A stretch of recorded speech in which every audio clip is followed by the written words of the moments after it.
So the other night, you got to throw out the first pitch at Wrigley Field. That actually turned out pretty well because they won that game. You want to come back and do that more often?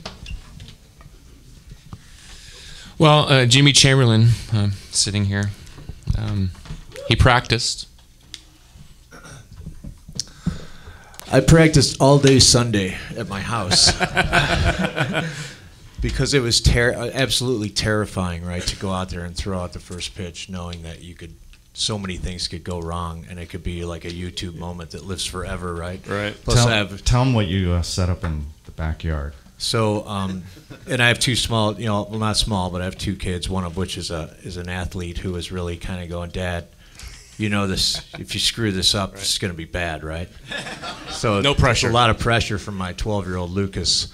In advance of the game, I took a laundry basket, and we kind of have a big front porch where I live. So I set up a laundry basket with a blanket in it, and then measured 60 feet out into the yard and spent like the next hour throwing fastballs at the basket, and I got it to where I could hit it probably 30% of the time in the basket. Then I broke the basket a couple times, which I thought was a good thing.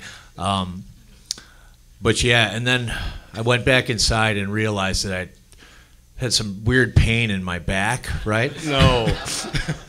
But yeah, luckily all the practicing paid off, and we delivered a strike, and then the Cubs obviously delivered an incredible win. Yeah, what a day, right? Throw out the first pitch, sing the seventh inning stretch, walk-off grand slam. That's a beautiful night at Wrigley. So which, in my ideological frame means we're all dead, that it didn't happen. We're actually not here right now. No. Right. Yeah. No, it was a great day. And I had thrown out the first pitch one time before at a Diamondbacks game and had no practice, so I know like how going in cold is not the way to do it, right?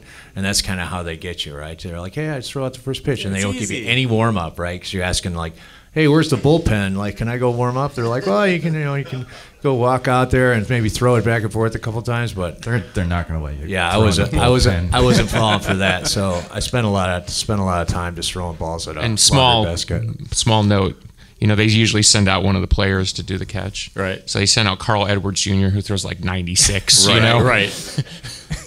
It's just. Yeah. That's a little intimidating. It was a legit pitch, though, I must say. It was a strike. I can confirm. It looked good. It had a little break. It actually had a break. Real good. Yeah. Yeah, so it all paid off. Well, it was a good night for sure. Going back to the early days and pulling your gear through snow here in Chicago, what were your favorite memories of coming up in Chicago? Anything stand out? Great memories in Chicago, Billy. One. Narrow it down to one. I think we struggled because we had this crazy idea of what the band could be, and wasn't really supported in the sense that we didn't look around at other local bands and see them doing the similar things. We were more influenced by what was going on in England or in LA. So there was a good year and a half, 2 years there, and you were certainly there when we were playing, where we were trying to kind of figure out this thing that we couldn't quite get at. And the minute we seemed to figure it out, it was crazy. It was all of a sudden there was like 800 people at the Metro overnight. Right. And I just remember that feeling like whatever we just figured out, don't change it because something's happening. And that's when we started doing songs like Tristessa and Shiva, and became kind of like what people call the pumpkin sound, that wall. Right. Once we figured that out, it was like... Where did that come from, the idea of adding guitars? I heard like Butch Vig had to create maps how many guitar tracks were on Siamese Dream. Well, I was very influenced by Black Sabbath and stuff like that, but there wasn't necessarily a comparable sound like that in alternative rock. I mean, there was things like Dinosaur Jr. where Jay was playing really loud guitars, and certainly My Bloody Valentine. But to try to synergize essentially classic rock moves into almost like UK shoegaze or something, that was so bizarre to try to make work. It took a long time, and I don't even know really what we eventually figured out. But obviously we know how to do it. But there's some sort of weird combination of like what the bass and drums are doing and what the guitars are doing. They kind of go together, but they kind of don't, and somehow that makes the sound. Where in normal rock, it's like everybody kind of lockstep to kind of create this, like think of Metallica or something, like this kind of physical thing. And then if you think of classic shoegaze, it's almost more dance or something, but you wouldn't necessarily think there's a heaviness there. That combination of heaviness and dreamy thing over the top, that always was like, it's like suddenly all these just teenagers started showing up from everywhere, with distressed feelings. I don't know. It was just strange. It was like, there it was. Well, you tapped into something. I mean, yeah. And just one other thing, because I think it's a great question. Whatever that, to me it was very personal. And I grew up in the suburbs of Chicago, and I just remember having that feeling of like looking at the strip mall and thinking, is this my world? It's like, my downtown was a McDonald's and a Burger King. And a lot of people grew up in that. What I could have never understood is that once we figured out that language to where people were connecting with us in that level, then that sort of seemed to go everywhere.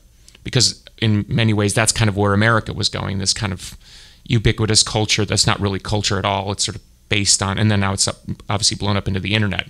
It's kind of like, what is it? Right. And we tapped into that sort of angst or something. But there was no design on it. We were literally just trying to find a sound that we thought represented the way we felt. And it was unique. It was definitely unique, I thought, at the time. And you were at the right timing as well, because think about 1991, the fall of 91, you toured with Chili Peppers, and you had an opening band with Pearl Jam. Yeah. Talk about, when Nirvana broke that fall, Metallica's Black Album. I mean, a lot happened in a very short period of time. Yeah. That Chili Pepper tour was crazy because we got a call. And Anthony Kiedis later told me he saw our video on MTV, 120 Minutes, and just off of seeing I think it was Shiva, seeing the video one time, they invited us to be the opening band. And then on top of that, they threw this unknown band called Pearl Jam. And when the tour started, probably the first week or so, 2 weeks, there seemed to be some, in wrestling we call it boo-boo face. There seemed to be some unhappy people. And I couldn't really figure out. We were on the back end of our record, which was a big success. So we were flying high, and we're on this big tour, and Chili Peppers and everything, right? And I remember kind of pulling some people aside, not from the bands, but like people involved with the band, saying, "What's going on?" And I say, "Well, the Chili Peppers are upset because the record company's really not supporting their record, and Pearl Jam is upset because the record company's really not supporting their record." So it almost looked like, oh, well, this, and again, we didn't really know everybody like we know them now. So it was kind of like, oh, it's really not going well for them. But there was Chili Peppers were a big band. And then all of a sudden, Under the Bridge hit, and that tour starts to take off because everyone wants to see the Chili Peppers. And then I think it was Jeremy or Alive hit. And then suddenly it was like, so we had this triple crowd of Pumpkins fans, Chili Pepper fans, and Pearl Jam. It's like this legendary tour because this was all hitting at this exact same time. And then obviously it was a great time for rock. An amazing fall. And it really set up the entire decade, I think. Yeah, we're still paying for it. So, all right. So on the back end of that tour, you're going into Siamese Dream. Did you feel any pressure going into that after having the success of Gish? Well, to give you a context, our record Gish, which was on an independent label called Caroline, at the time was the largest selling independent record ever released. I think at that point we'd sold about 350,000, 400,000 copies, which even today is still a big number. Yeah. And then this little band called Nirvana comes out, and it sold a gazillion copies. And then Pearl Jam sold a gazillion copies. So the standard of what was a successful record literally changed on us overnight. We went from being like, wow, you guys are doing great, big future, to like, oh, you're not going to quite make it. And it was like, whoa, what happened? And radio, obviously, alternative radio around 1991, I think there were 7 stations in America. And by the mid-90s, I think there was 100 and something stations. So obviously, and here we are, still playing the alternative rock. So, it was a cultural movement. It was a music business movement. It was really a hostile takeover of the sort of systems that existed. And suddenly it was, being populated by people who weren't, didn't really care about the perfect photo and the perfect posture. And, it was like, it just felt so different. So, but to answer your question faithfully, yeah, we're a bunch of misanthropes, but suddenly you're staring down the barrel of like, you better come up with a big record. Did you have those songs written before, or did you write them going into Siamese Dream? No, we wrote everything before. we practiced like crazy. I think we practiced for about 4 months because we knew. I mean, it was like it was this or back to Burger King. So now that you play those songs now, do you still have that same connection with them that you had 25 years ago? No. Or do you have to create new meanings for them? No. It's. I still connect with them because they're very personal to me. But at the same point, when you see somebody who's 20 years old who was born after the album came out and they're connecting, that's wild. Because then it's like, okay, whatever this represents to that point in life still connects. That's a pretty humbling thing.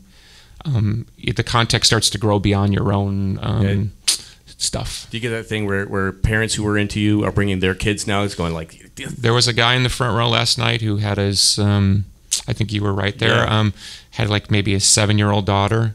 And there was another kid there, it was probably 10. And they were in the front row the whole night. They were losing their mind. But then the girl passed out, But about halfway through the show, and the dad was holding her the whole time, and it was so cute. And the mom kept taking pictures of the girl passed out with like us in the background. And normally, spoiler alert, I hate when I people... didn't think they should have brought her. They shouldn't. As a parent? As a parent, I Yeah. don't think they should have brought that kid. Because Why didn't you throw him out then? well, I mean, I didn't. I was looking for the headphones too. they did have earplugs in. They did hit. Being next to them, they did Really, have they earplugs. make earplugs that small? Yeah, I don't know how good they were, but they did have I earplugs. felt bad for the kid. Yeah.